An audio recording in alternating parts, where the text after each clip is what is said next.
So we'll get started. Yeah, okay. Welcome everyone. Thank you so much for coming to our conversation this evening. And I'd like to first begin with a land acknowledgement.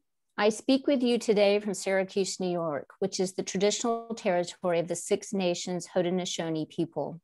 Syracuse University and its surrounding area is still home to 4 federally recognized nations, the Oneida, the Onondaga, the Mohawk, and Seneca, and 2 unrecognized territories of the Cayuga and Tuscarora.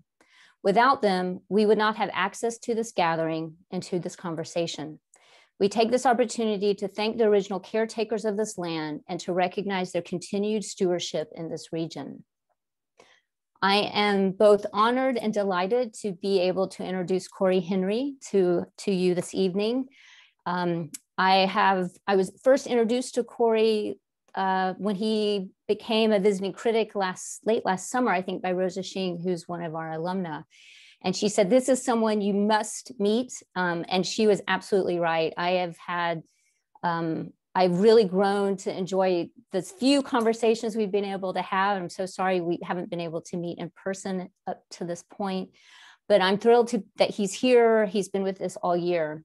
And Cory is a Los Angeles-based educator and practitioner and a visiting critic this whole academic year at Syracuse University. He is the director of the interdisciplinary research and design practice Atelier Cory Henry.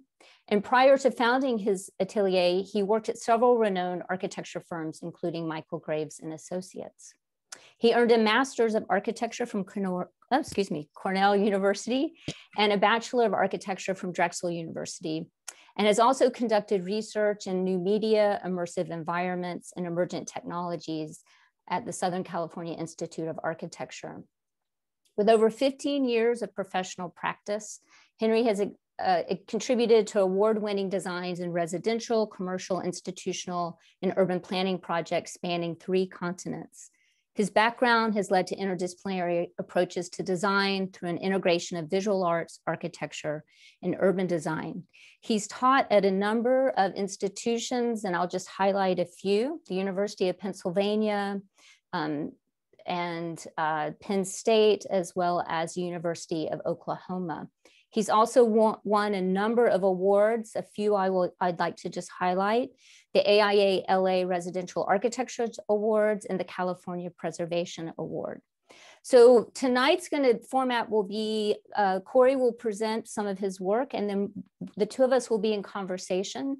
And I ask that if you have questions to please put them in the chat, and we will bring those into the conversation throughout the evening. So with no further ado, I welcome Cory, and thank you so much for being here and sharing your work with us. Thank you very much, Lori. Let me get started.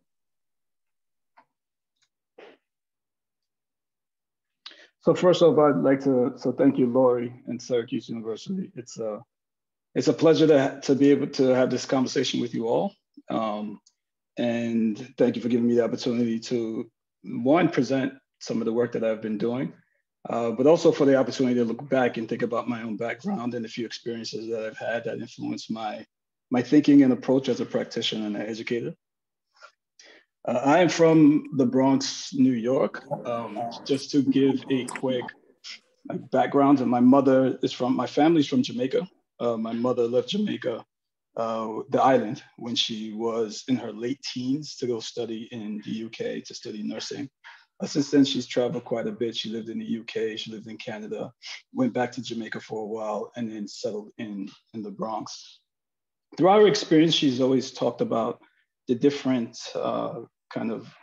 race issues that she's had in the UK and in Canada, and the experience that she's had in the Bronx. But even with that, she's always usually kept a smile on her face, an amazing woman. She raised my sister and I in the Bronx. And she made sure that we traveled quite a bit. And that gave me a really interesting perspective and lens every time I was back home. So this is the Bronx. This is the neighborhood that I grew up in. I went to Mount St. Michael, which is a Catholic school. It was directly down the block from where I lived. Before that, I do want to mention, so as I stated, my mother would have us travel all over the place. And one of the things that she was really excited about was my operation in art, of my work in art. I'm sorry, I'm getting a kickback. Is anybody else getting that? Or is that just me? You're getting that as well? Okay, Can yes. everyone please mute yourselves if you're not already? Sorry, that threw me off. So I did well in art at an early age, and it brought us to different parts across the city where I would, get different opportunities to work with different artists. This started when I was in fourth grade. When I was in sixth grade, the instructor gave us the freedom to draw whatever we wanted. So, and this is what I drew. Uh, again, this is something that my mother pulled out of the attic. So I drew this in sixth grade, and then it was really interesting, his take on it, right? I thought I was just drawing comics, and he asked me why I drew this, and he really said that you just seem to be really interested in storytelling. One of the things that he then went off and did was introduce me to the work of Basquiat. I didn't understand it at the time. Much later on, and he really put a huge emphasis on Basquiat.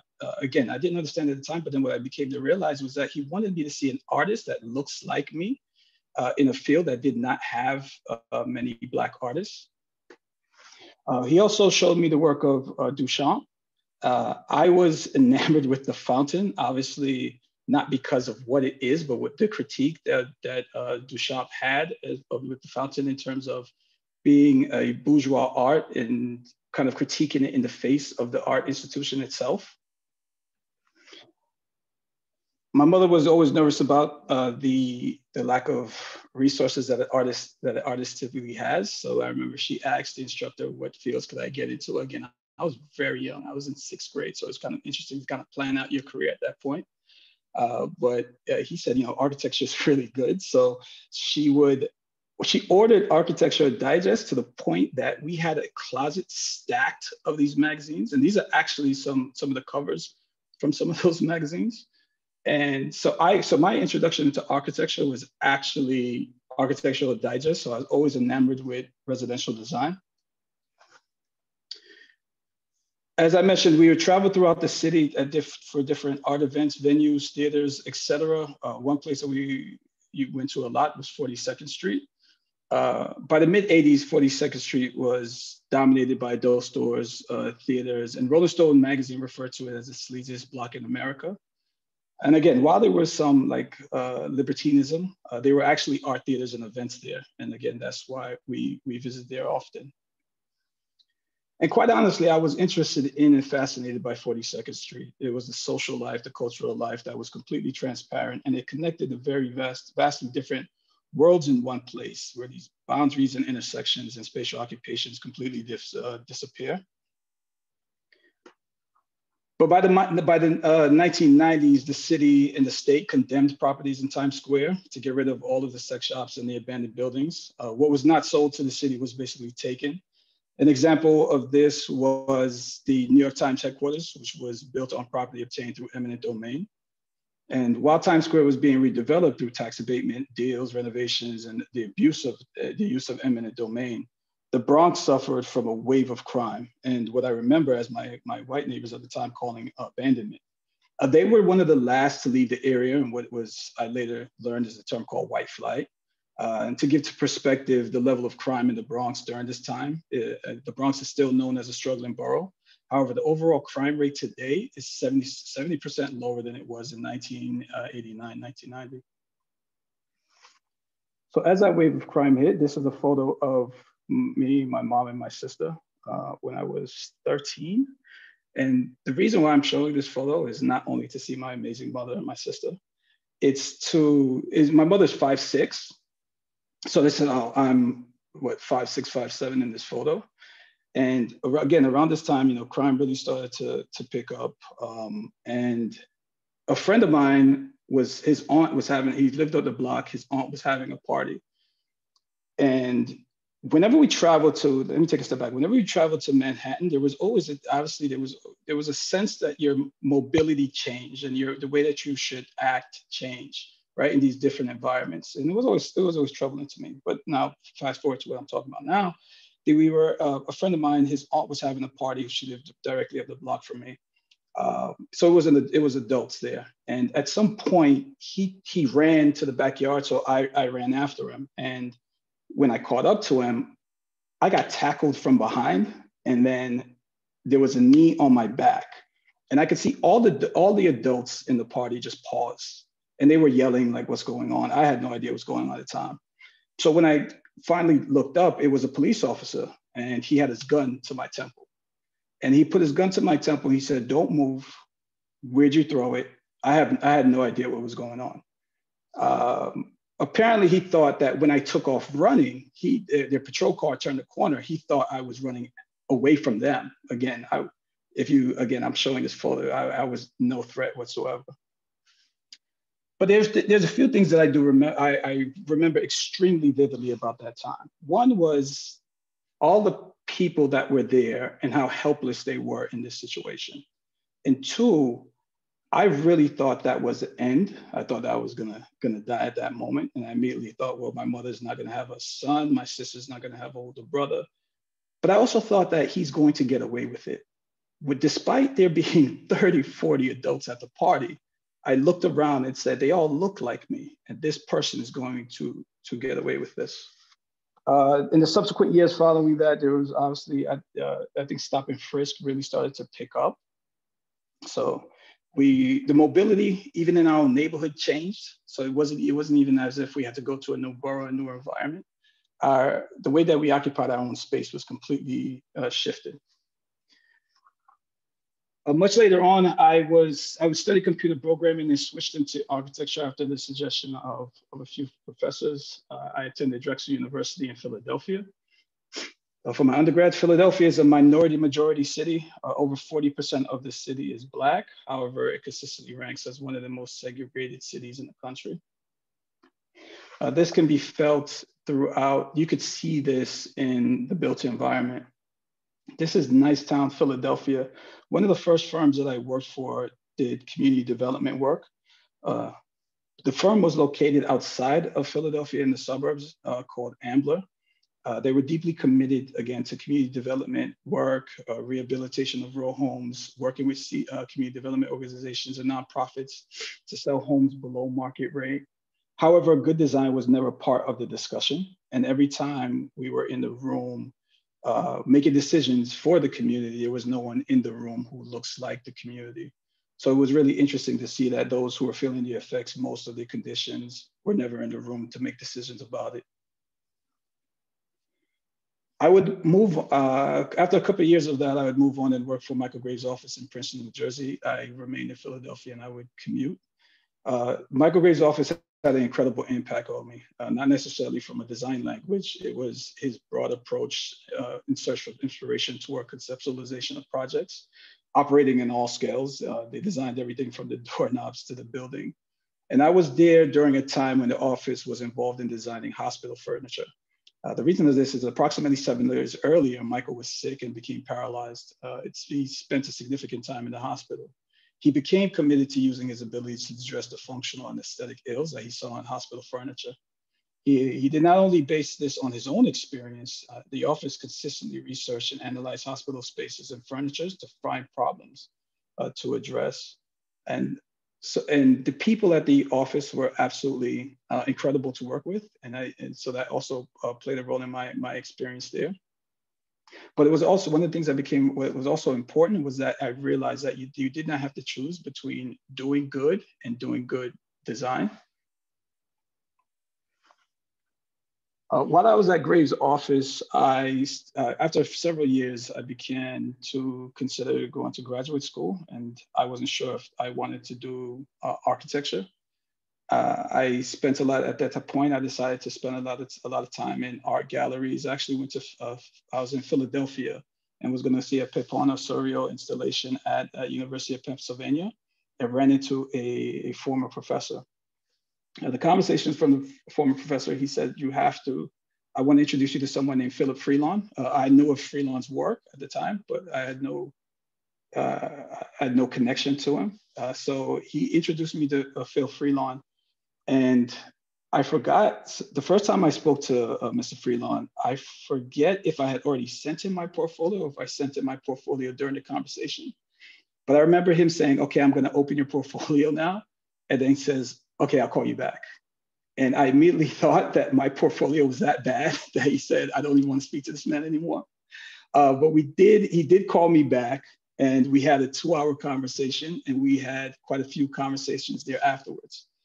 One of the surprising things, and I was extremely surprised by this, because this was a person who had no ego whatsoever, and he was well renowned for the work that he did. His office did amazing projects, and he sat and we spoke about architecture, but more importantly, we spoke about life, and we spoke about a lot of the things that he himself had to overcome through architecture. After Graves' office, I went to study at Southern California Institute of Architecture in Los Angeles. As was mentioned, I wasn't necessarily focused on architecture per se. It was really emerging technologies and new media art. I had a good experience at SCIARC, but then I went to Cornell University for my master's. And at Cornell, I took a studio with a gentleman named Tomar Berlander, who I believe taught at Syracuse for a while. Tomar Berlander's studio was extremely impactful to me, not only in academia, but also practice. While with his studio, we studied informal settlements in the Global South, primarily in Kigali, Rwanda. From that, I met a planner. I was a graduate student, but I had several years of practice experience. And I met a planner, and we kept in touch, and I ended up designing an athletic center outside of Kigali. It was a concept of an athletic center. It was well received. Unfortunately, it didn't move forward. And excuse me, my cursor. So then I went back to Los Angeles and then continued to work with several other offices. And then I decided to try practice on my own. And then at that same moment, I decided to practice. Well, I was actually working on a small residence here in Los Angeles. I was contacted by the planner, who said that he wants to introduce me to Malik. Malik is a model, activist, and actor. And she has a nonprofit organization called Stand for Education. And she had built 3 schools in her native South Sudan. So I got contacted by Mari to design a school in South Sudan that quickly changed to creating a sustainable development prototype that's to be built in several locations in rural sub-Saharan Africa. And these first 3 sites were to be Juba, South Sudan, Api, Uganda, and Busago, Rwanda. So one of the first things, so Mari and I got together, we started to talk about the things that we would like to address. And one was obviously access to education, empowerment and social impact, use of local materials and local labor. And then obviously have the design reflect around cultural references. So I showed these different inspirational imagery. One again was the access to education, the empowerment and social impact. Mari's schools primarily have focused on providing education to young women, obviously, and in that region, young women is particularly found education particularly inaccessible.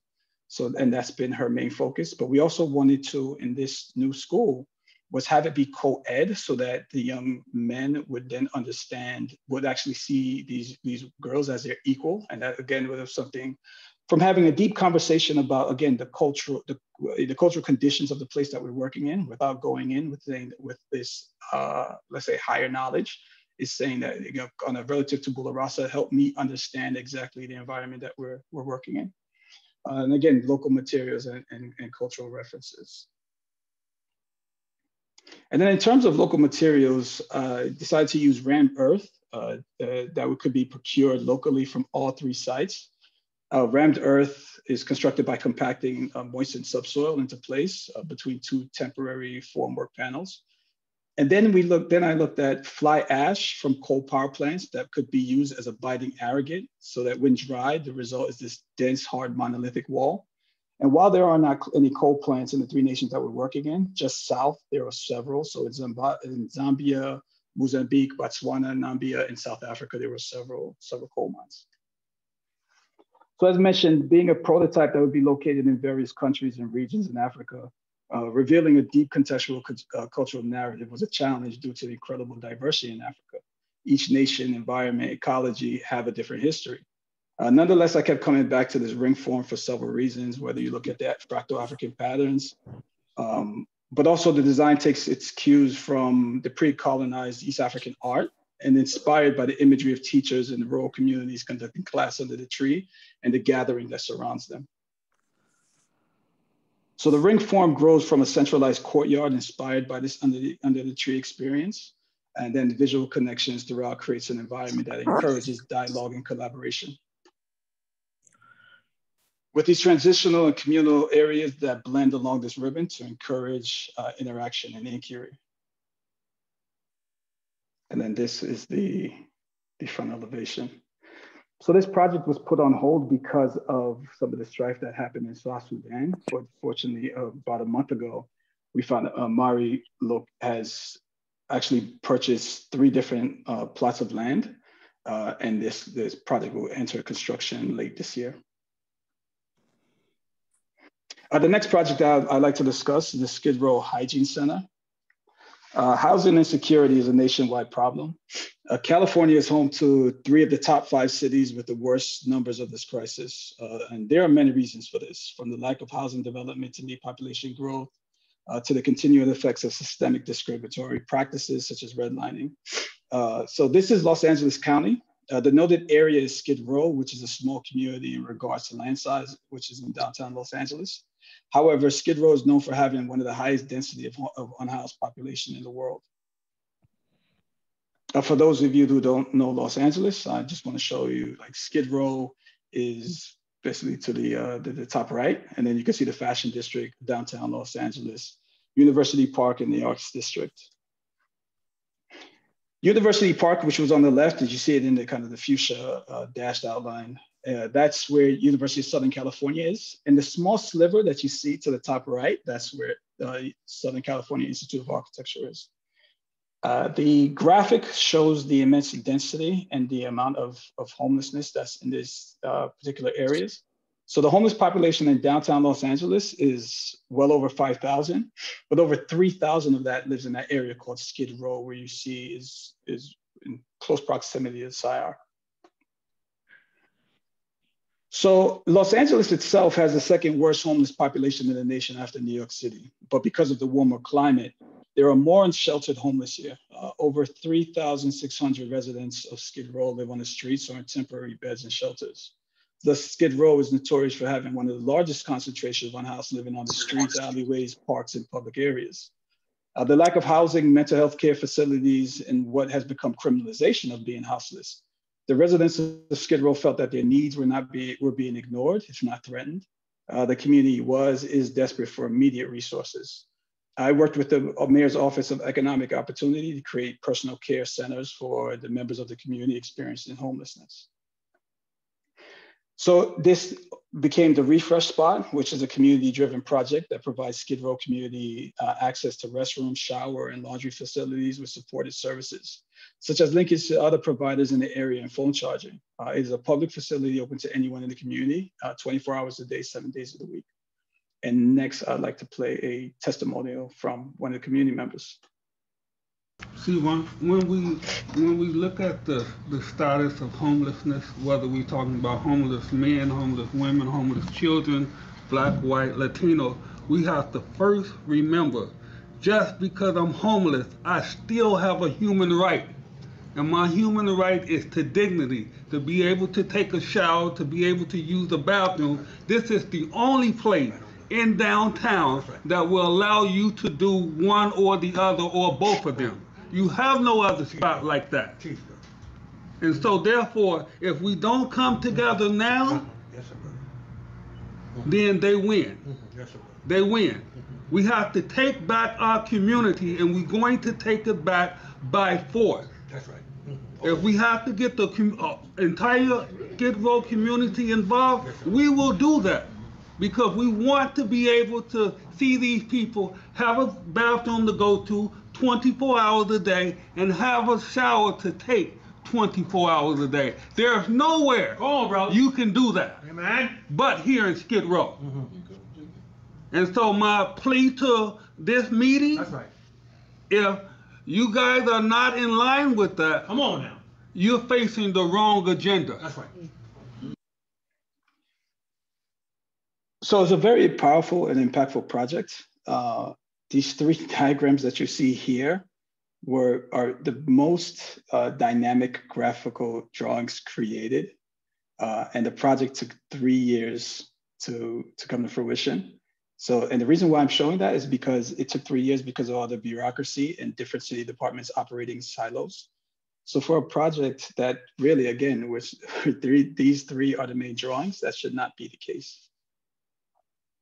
As mentioned, the site offers a place for people to have their basic needs met with dignity. The Refresh Spots program is comprised of 3 components: hygiene services, support services, and community engagement and resource navigation. So originally, though, it was to serve approximately 100 people a day. The center was closed shortly after it reopened, so it could be expanded to serve the needs of nearly 350 Los Angeles citizens per day. And originally thought to be a 1-year pilot, it was expanded to other sites in Los Angeles counties.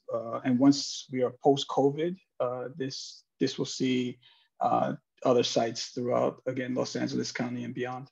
And again, I just want to play one more clip.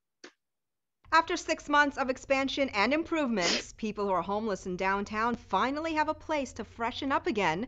Gil Reyes reports on the new and improved Refresh Spot on Skid Row.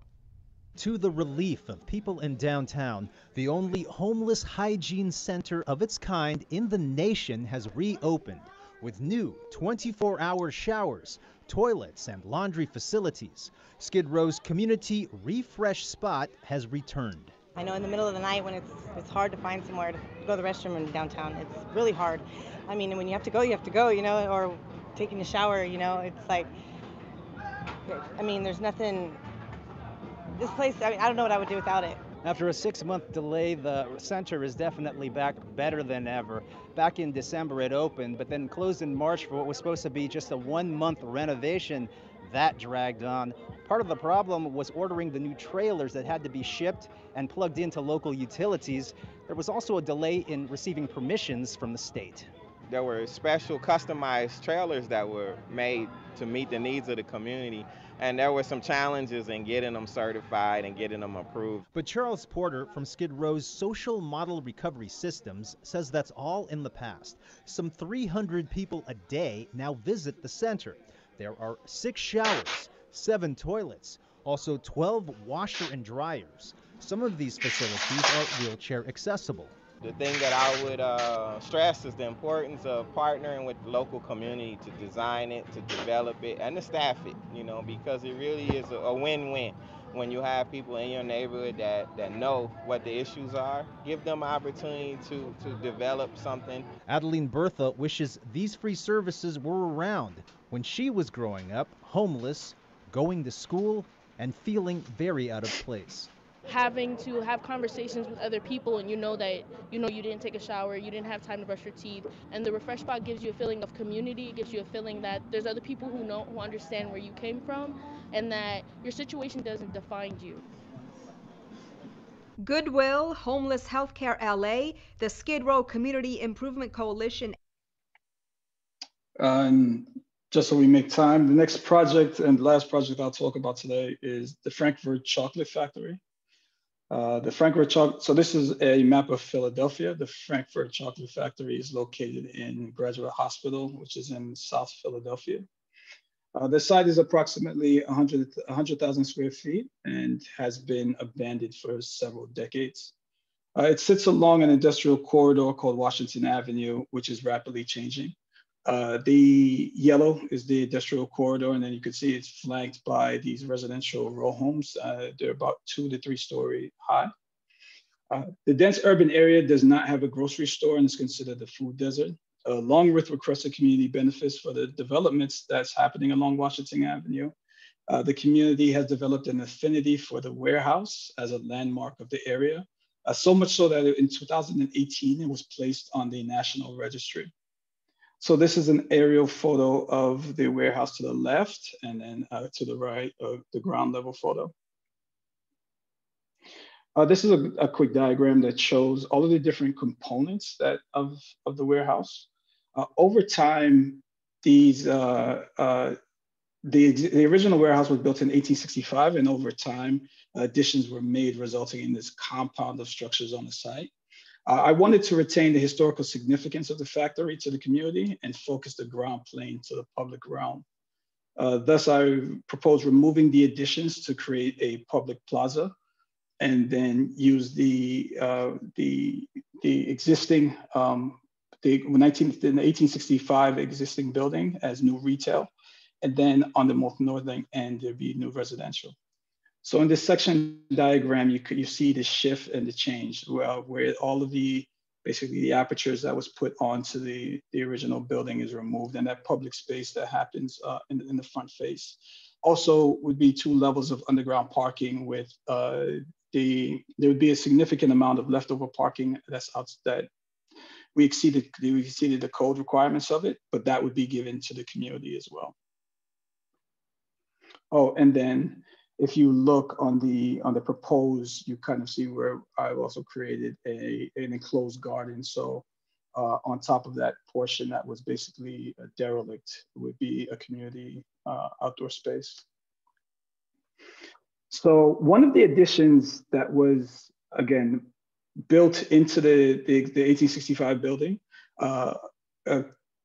expanded what was once a modest loading dock, and thus created this gaping hole in the facade of the factory. Here we embedded what we call the Cultural Atrium, and this atrium is a large area to house various events, including a forum for the community, a satellite arts exhibition space for larger cultural institutions, with the plaza being an extension of it whenever possible.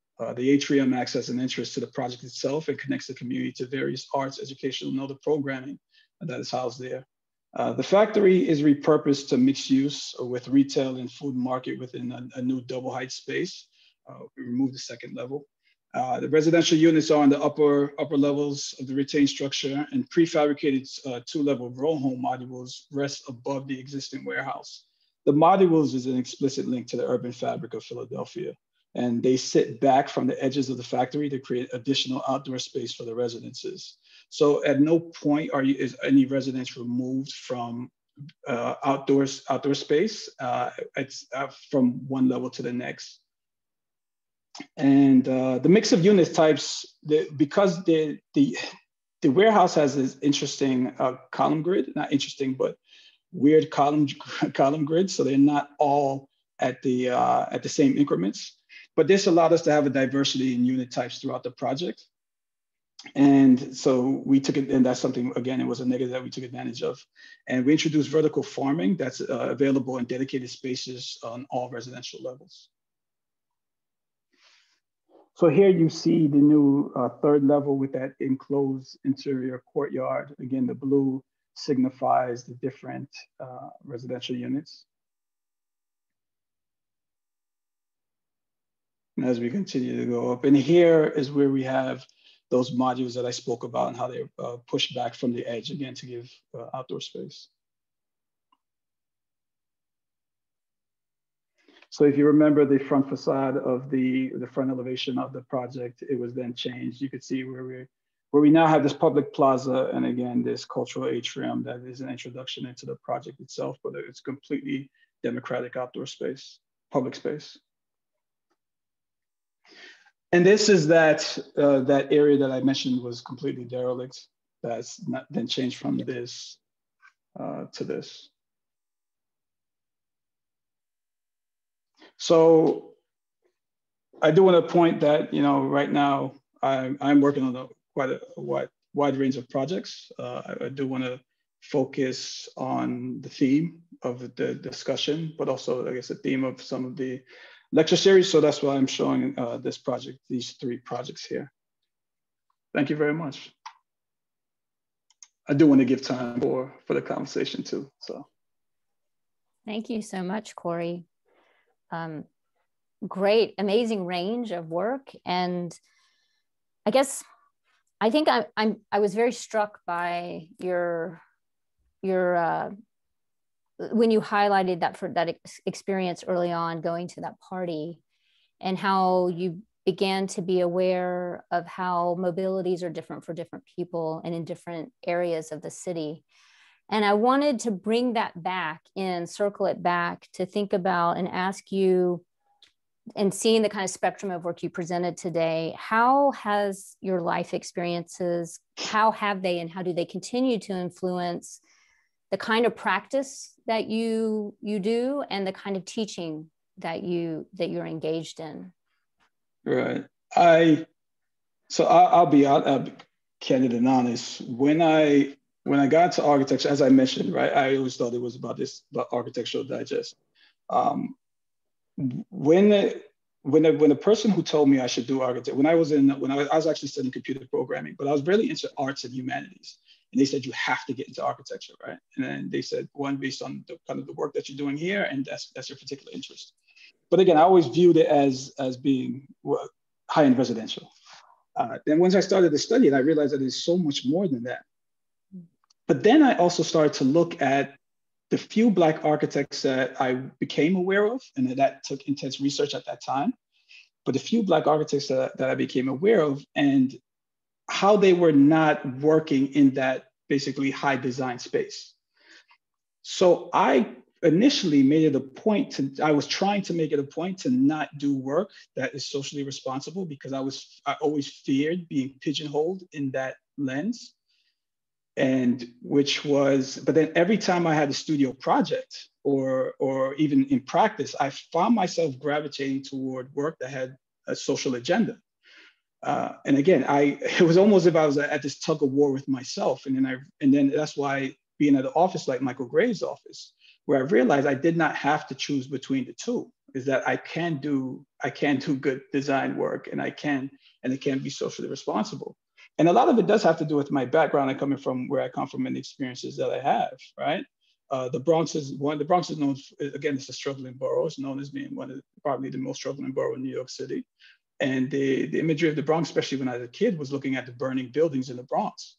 I don't know if anyone has traveled to the Bronx from Manhattan, but you're basically underground in Manhattan. And then when you come up from the Bronx, or you come up in the South Bronx, again, where these huge abandoned buildings are. And I always, even as a child, I always wanted to change, excuse me, that threshold of entering the borough. And that's something that I always wanted to do.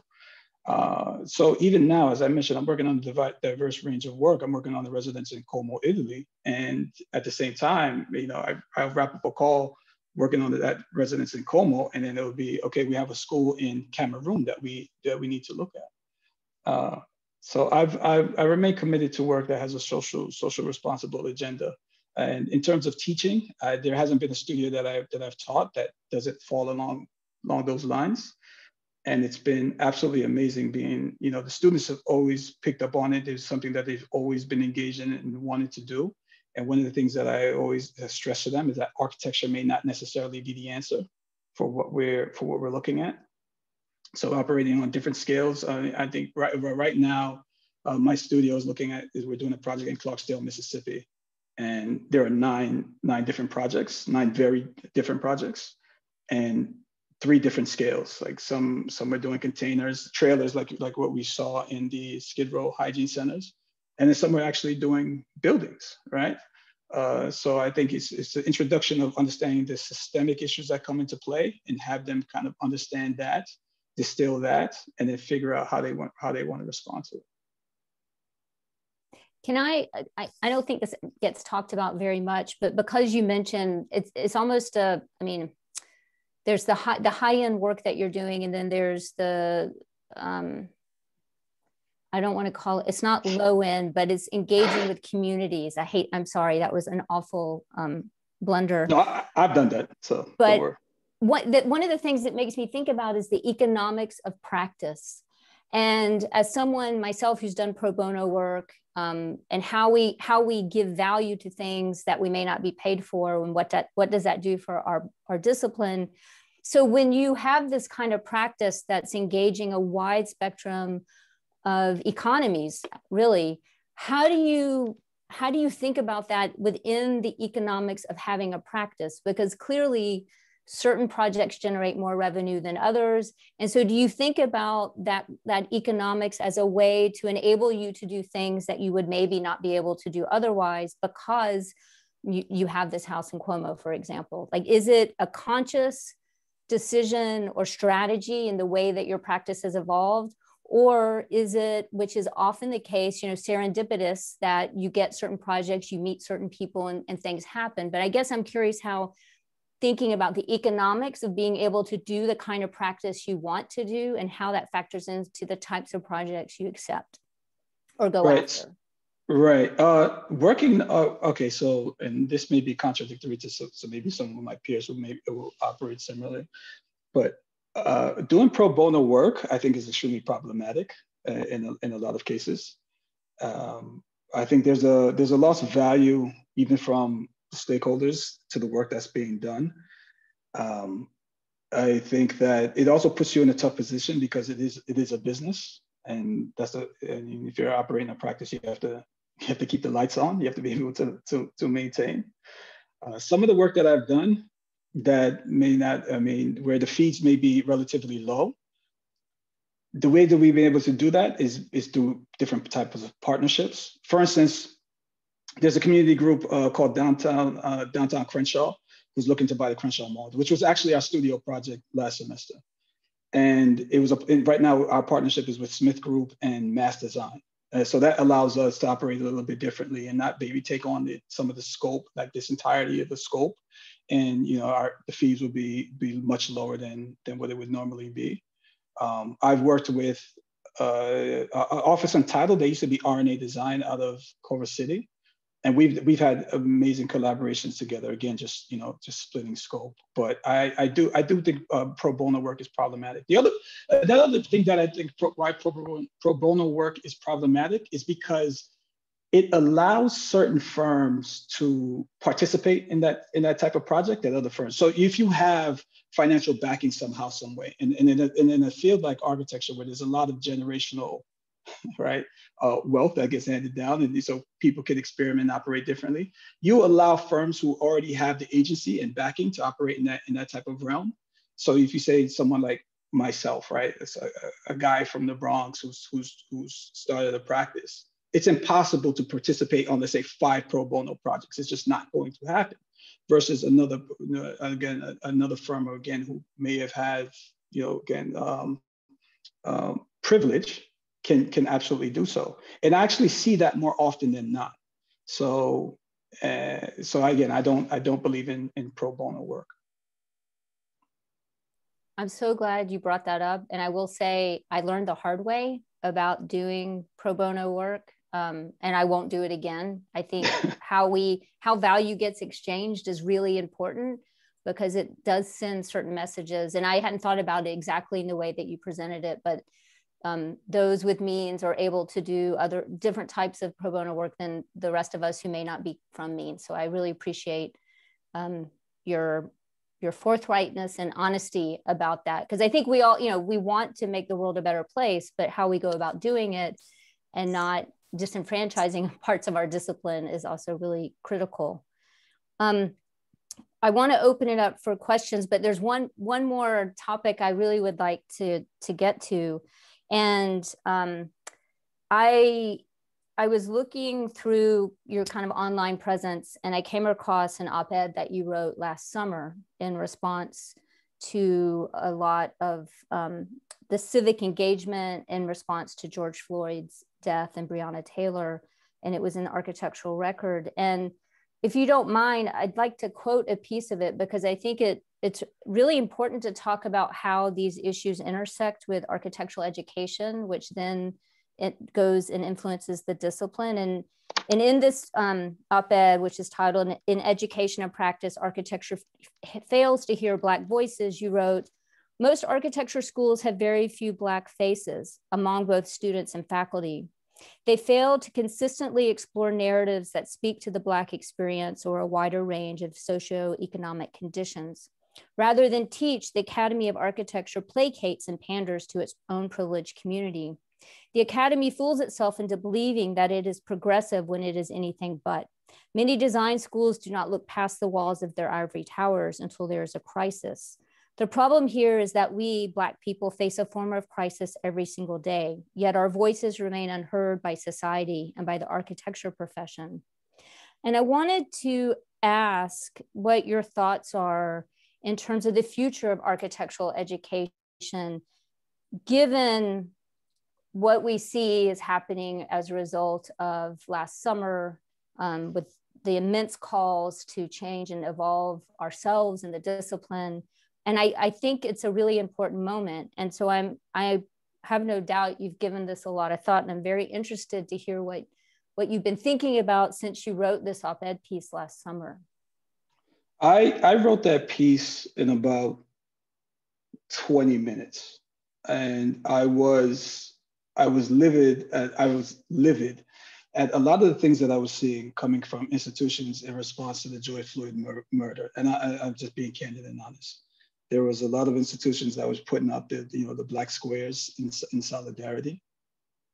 And it made me think about, why is it now that this is happening? And it's because we were in a pandemic. Well, we are in a pandemic. Everyone is still. Everybody needed an outlet. There's a slew of factors there that resulted in this.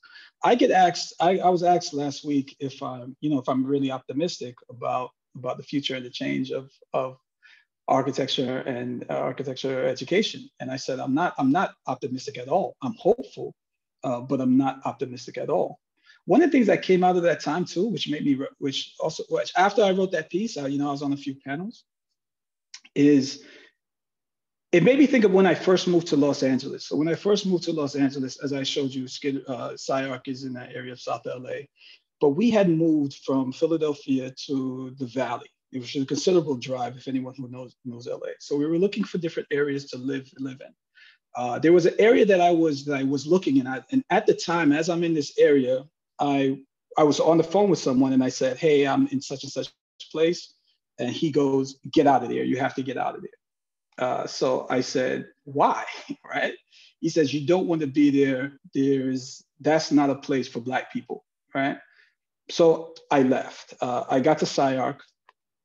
Because there was a lot of gang activity and kind of race issues that's happening in LA. So anyway, I got to Syracuse and I said this. I got to class and I said this. And as I said this, everybody looked at me as if I was crazy, right?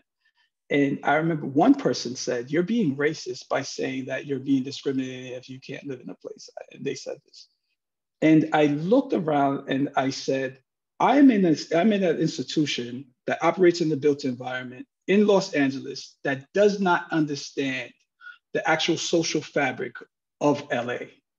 3 years prior to that, there's, I believe her name is Cynthia Green, but it's in Harbor City, Los Angeles. A young lady, she was 13 years old. She was shot because she crossed the street. And when she crossed the street, she went into a Latino gang's territory. And in another area of Philadelphia, a Latino kid was killed because he entered into a black gang territory. There was no idea. These people had no idea that this actually exists. And again, they operate in the built environment. That's shocking to me. So when I see those same institutions put out black squares and say that we're in solidarity with you, but you didn't hear it. You didn't hear the way that we're living. You didn't look around and see that there are no Black professors at the school. There's rarely any Black faculty. I went to 3 institutions over the course of plus 7, 8 years, and I've never had a Black professor. But for me, entering academia, that's not something that I thought I would have anyway, right? And I didn't necessarily, it wasn't something that was necessarily missing for me. But as a professor, I clearly see it. There's not an institution that I've gone to where there won't be kids from all different groups coming to me and want to talk about my own experience because they see me in them, right?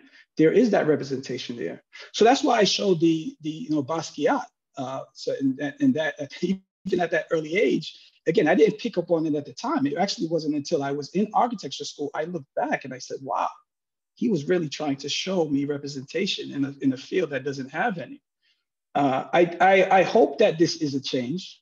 I hope that schools start to recognize the conditions that's here.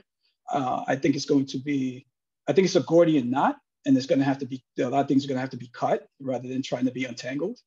I think that institutions are going to have to be extremely devoted to making diversity truly happen. And that's going to be in tenure track positions, right? Tenure, I don't even say track, but tenure positions, right? It's going to have to be not only in race, but also socioeconomic background. I think that's extremely important as well. There has to be diversity there. There has to be diversity in sex. There has to be more women on faculty. I think it has to change all the way around. The one plus that I have seen is that from the start that I started teaching, from when I started teaching, is that there have been more women in the studios. And I think that's been absolutely amazing. But again, I would just like to see more diversity race-wise. Well, I want to give our audience an opportunity to send us some questions through the chat. If you would like to, please. I can ask one more while people are thinking and hopefully typing. You mentioned that this talk has given you an opportunity to kind of look back for a moment, because we often don't look back unless there's reasons or impetus to do so. And I'm curious where you see your inflection points in your career thus far, and if you would be willing to share some of them with us. And maybe the work provides those inflection points, but I'm not sure. So that's why I'm asking. Yeah, no, and again, we're having a candid conversation. There have been several. I would say one was working. So I showed Nicetown, Philadelphia, which is a challenged community in North Philadelphia. We worked on a row home there. I was about to leave to go to another firm that was primarily focused on design. We were handing over a project to a family through this nonprofit, and the keys went to this woman who was, I guess she was homeless for a while, and she broke down crying, like the tears on her face, and it was a really, really touching moment. It was almost one of those moments where I felt like I wanted to go back and work for, and I did want to go back and work for the practice. I ultimately left, but it cemented in me that even as I practice, no matter the type of work that I do, I always want to make sure that I'm giving back to communities in need, and that design is actually part of the conversation. Another inflection point, again, I mentioned Toma Berlanda and the impact that he and his studio has had on my interest and my career. There is, let me see. And there's also the collaboration. I do want to mention the collaboration with Office Untitled offered a great deal. Again, that allowed me, again, within my small studio to operate on projects. We did 2 43-acre mixed-use development projects together. And I think that's extremely important as well, right? Is if we're also talking about change, is that larger, generational practices could collaborate with smaller practices as well and give opportunities that way. I think there's a slew of ways in which change can happen. You just have to be devoted. I'm interested in seeing it if it does happen post-pandemic, though. I'm not necessarily holding my breath. I mean, I think you bring up a really interesting point about the collaborations, and that's a different way to think about practicing, not just the sole practitioner, but that you really are strategic in who you can partner with, and thinking about, there's requirements in many of the larger scale jobs of minority and women-owned businesses. And so there becomes these other ways to think about practicing that I find really exciting and compelling, because from my mind, it debunks the kind of lone genius architect in a room by themselves versus it's a collaboration no matter what. And how can we create or creatively think about who we collaborate with, both large and small, to do projects outside of, maybe the bandwidth that we've established ourselves within. So I think that's really compelling in the way that you've been able to use that as a way to scale up different types of work. Yeah, no, and it's been necessary. We were going after, well, we were asked to do an affordable housing project here in Los Angeles, and ultimately didn't move forward with it because through kind of the tax credits that they get is if you work with an architect who has, let's say 10 affordable housing projects. So like the one that we're working on now, we're able to do so because we're teaming with another architect. But I question even that, because that allows the same circle of architects to work on the same type of projects, and it becomes a barrier. It's not something that's particularly inclusive.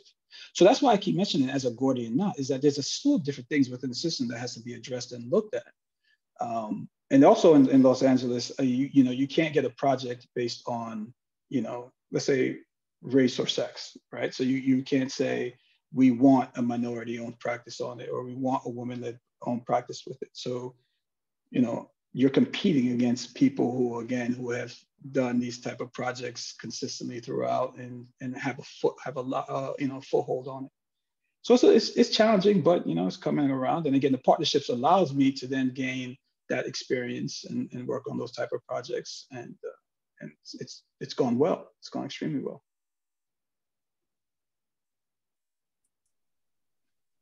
So any questions for Cory? I have a question, Laurie. It goes back to the conversation. First of all, thanks for sharing your work, Cory. It's really wonderful to see it and hear about it framed through your language. It goes back to the question of the role that academics plays in all of this. I've been speaking with a lot of first years recently who are a little bit dissatisfied with the distance between their academic endeavors and the ability they have to actually make meaningful change in the built environment in a very direct way. And we've just been having conversations around the ways in which we can introduce these issues in the academic environment and teach them how design can be an agent of change when working on a lot of issues that in particular that Syracuse faces with a lack of resources and access to amenities related to housing and other forms of urban life. I wonder, in your experience working in the academic environment, like what you view the benefit of those academic exercises to be when they are, let's say, kept at a distance from working on them in a very direct way, and the ability that students have to begin to confront those issues first in an academic environment before they do so in a very direct, tangible way, material way. So I use it. Let's say we use the two studios that I've done at Syracuse thus far.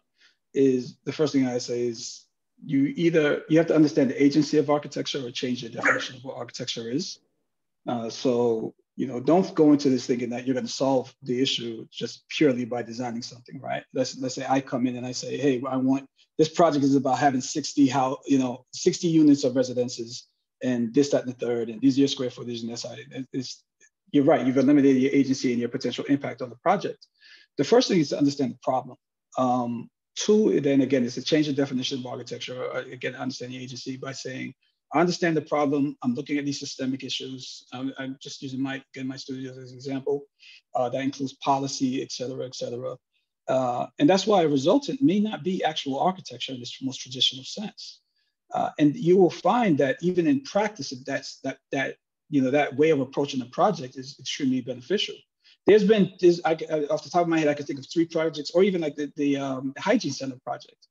That's not a project where they said we needed an architect on, right? One of the first things that they said was, we're trying to figure out something, but you've come in, but we're not necessarily looking at housing. When we have a housing project, we're going to reach out to you. And I said, okay, but I'm not interested in a housing project. Let's discuss something else.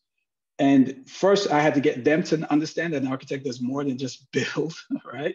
Is that as intellectuals, we're problem solvers. So let's identify a problem and figure out a way to solve it. And we're not going to solve homelessness, but we could solve this issue of not being able to have access to water, not being in an area like Los Angeles, not being able to take a shower. That's something that we can do. So again, typically they would not have thought of using an architect. You do say the same thing with a student, is that, don't go in thinking you're going to build something, but just figure out your way to best kind of deconstruct the problem to find the answer and be willing to be open in what that answer is. Thank you. So we have a question from Isaac in the chat, and he's asking about, he's curious whether the Frankfurt chocolate factory contains any affordable or mixed income housing, and if it's slated to proceed, and also how do you negotiate or balance finding and selecting projects ranging between top-down large-scale market-driven work versus the grassroots community-driven work? So the Frankfurt, so that project is actually not moving forward. That was actually supposed to be at 20% affordable housing, which is high.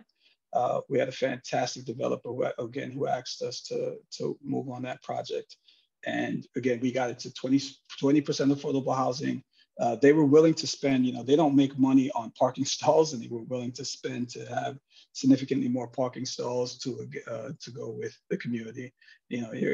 There's always a saying that your best projects are done with the best clients, and I was really excited with this particular client. The project is not moving forward. It was put on the registry and then taken off after it was purchased by a developer, and it's since been demolished, and now there are townhomes being built on site. What was the second part of that question? I apologize. How do you negotiate balancing finding these different top-down, large-scale market-driven projects versus the more community grassroots projects? So, I mean, you're always in pursuit of new projects, right? And but the community projects, to be honest, the community projects has been extremely hard to get, and being able to give back and for those projects, because there isn't a lot of financing there, and they're trying to find their best way to operate. So that goes back to like Lori's point of doing pro bono work, is that a lot of times they'll try to find work pro bono, and then they'll say, okay, well, the value wasn't there. You pay for what you get for. And then sometimes I'll get a call back and say, hey, this is something that you want to look at.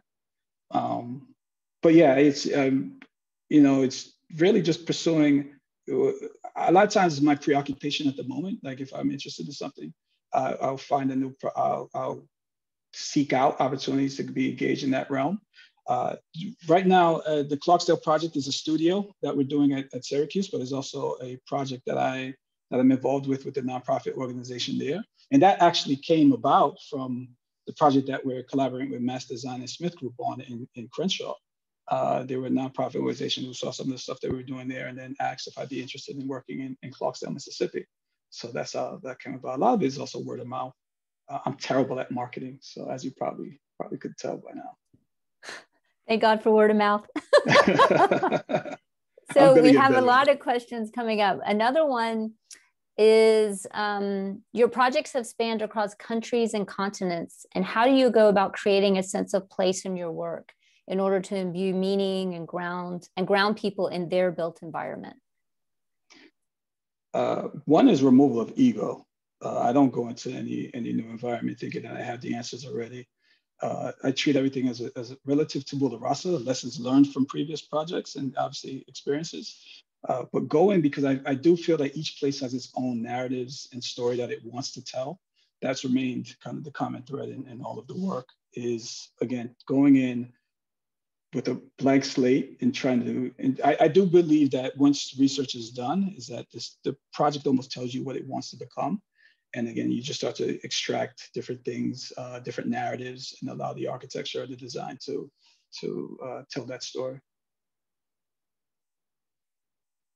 Oh, and then also, in operating in other cultures too, it's important to recognize the importance, the significance that those cultures have. So, meaning, when I operate we're doing a school in Cameroon. So doing that school in Cameroon is understanding that there are things that would work in Los Angeles or things that would work in New York or Philadelphia that's obviously not going to work there, right? And I don't say, hey, this is what we do. I first try to understand the local techniques of doing things, and then see if there's a way that I could add to it, or if that's just the way that we're going to work, and then again, design with that in mind. So we have another question, this time from Yutaka Sho, who's on the faculty here. And she has a question asking about the actual tools and methods that she can learn from you in order to communicate inequity and exclusion problems so students become more able to read them and to see them. I will read what she wrote. She said, I'm getting tired of mapping, reducing experiences into colors and hatches on flat sheets. Can you please share some of your techniques with us? I am flattered that Yutaka would actually ask me that question. I think Yutaka is absolutely fantastic. You know, I don't know. One thing that I've done in my students as a VC, whether it be here at the University of Pennsylvania, is try to get students to deconstruct the problem. But even on the reviews, is that let's say I have 6 people on the review, like only 1 or 2 will be architects. And then I'll have 1 or 2 from the community who are actual potential stakeholders on the project. And it would be like this really diverse group. One of the things that it forces students to do and adjust to really quickly is get away from not only the lexicon of architecture, but the typical presentation that we tend to do to each other. And it forces them to think about, who am I presenting to? What am I? And then also reframes them and make sure that they understand who are they trying to serve. I actually, on our midterm review, which was a couple of weeks ago, one of the community members said, I don't understand a lot of the things that the architects are saying. Just tell me about the impact, right? And that's the other thing, is that students automatically the first thing we start doing is talking about, tell me about the impact that you want your project to have. Don't tell me about the design. I don't care about that yet. You shouldn't even know what that looks like yet, right? Just tell me about the impact that you're trying to achieve. And then quickly they start throwing out metrics of their problem and trying to figure out how to get to those metrics of the problem. And then the architecture really is a remnant of that. The architecture becomes a backdrop to what the more impactful elements of this project is to become. And it forces them to do so, right? Because if they come to you and they say, hey, I have this great elevation, I'd say, I don't understand how you're at elevation and your program isn't there yet, right? So again, it's just, I mean, that's just the way I've operated. But with that said, I will say that there will be these fantastic failures. So where students will have like really big ideas, and then they'll present to the community say, well, maybe that doesn't work, or even in architecture, it may not be, let's say, aesthetically pleasing, but they've taken this huge leap. And I think that's amazing, right? They'll say, okay, I think I figured out how to get electricity to 300 residents off of my site, right? But I have to have this one big box. And I think that's absolutely amazing because, again, you have to determine the metrics of success of the project. So I hope that answered your question, Yutaka. I'm not sure. But that begs the question, because you brought up the word aesthetics. And I mean, your work is beautiful and it's so well, like the drawings, the diagrams, I love your sensibility personally. It really resonates for me. But so as you mentioned, but aesthetically that the student work may not be where you'd want it to be. So how do you bring in that issue of aesthetics within these complex political, cultural environments that you're having students work in? How does that become a part of the conversation, or does it? I mean, it does, right? Because it becomes part of the experience that the user would have through the particular project.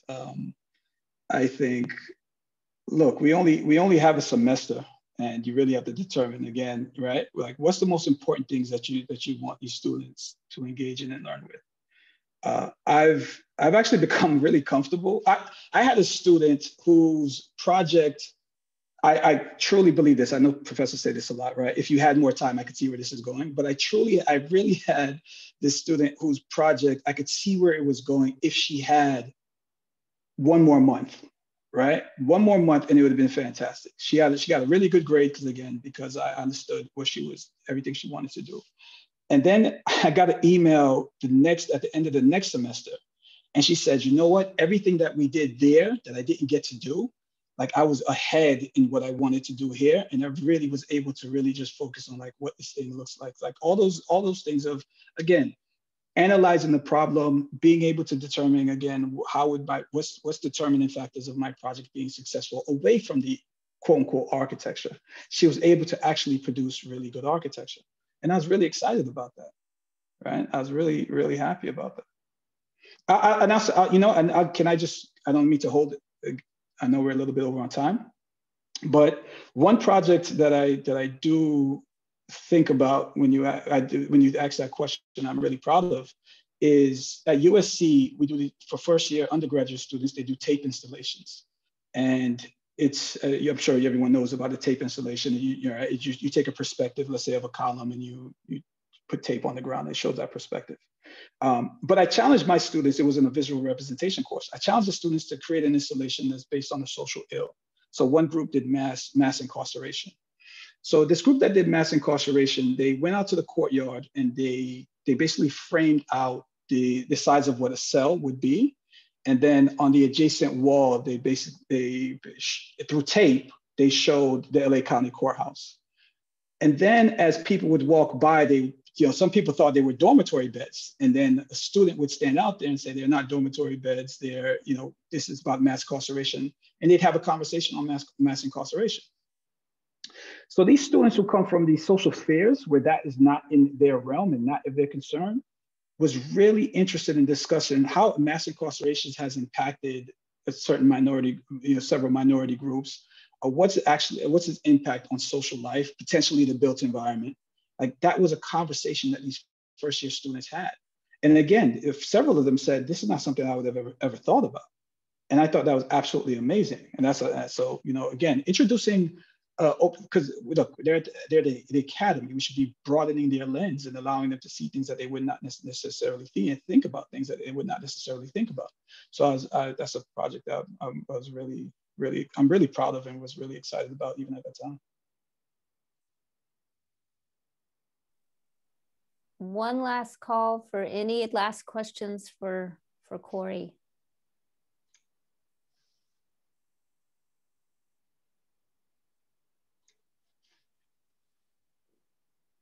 I know before we end, there's one announcement that Yutaka would like to make.